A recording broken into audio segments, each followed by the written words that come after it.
It's going to be a real short episode today because I want you to, instead of focusing on your consumption experience of this show, I want you to take it to a real world phenomenon, possibly consult your favorite AI platform. I'm going to talk to you today about a book, the author I met recently, called Smart World, Richard Ogle, Breakthrough Creativity and the New Science of Ideas. Now, the assertion of this book, the hypothesis that I'd like you to take away and think about, is what he calls idea spaces, which is why an idea takes off and changes everything. Why an innovation or an invention becomes ubiquitous. So the example is the author, among many, points out that the printing press was invented in the 11th century in China, movable type specifically. And yet that invention remained exclusive to the cultural and religious elite in China and didn't have utility beyond that. It didn't have widespread adoption beyond that. And so it was Gutenberg in the 15th century where the printing press became a thing. So what was different? Well, movable type with Gutenberg came about again. But who was one of the first clients? And what did they use printing for? It was the Roman Catholic Church to distribute standardized doctrinal and worship procedures, processes, and practices.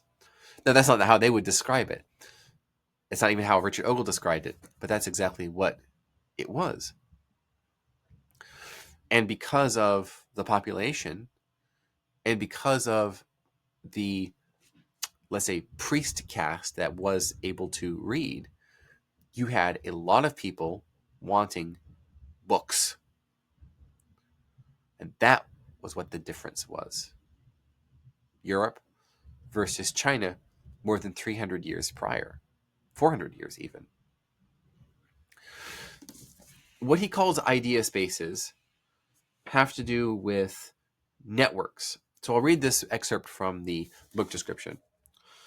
In this provocative book, Richard Ogle argues that creative breakthroughs are born when individuals and groups access new idea spaces and exploit the principles that govern them.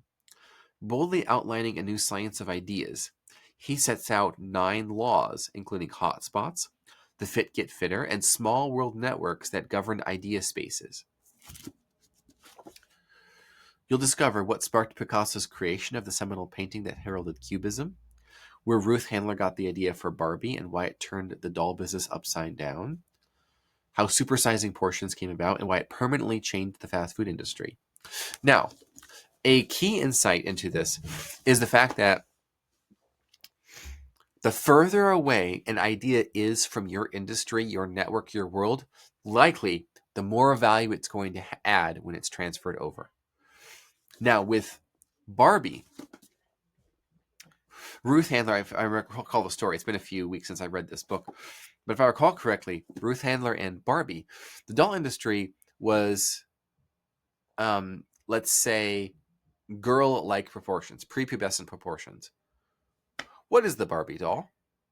Certainly not that. Oh, introducing a fully woman, adult, female, physique, form, figure to the doll industry was completely unheard of at that point. In fact, Ruth Handler had to go across the ocean to figure that out. It's probably the same in your case. What is the problem that you're looking at right now? Well, likely the solution has almost nothing to do with your industry whatsoever at all. The needs of priests to communicate quickly one with another, worship practices, and movable type printing by Gutenberg. There was not at all a seeming obvious connection between those two until there was. Same with Ruth.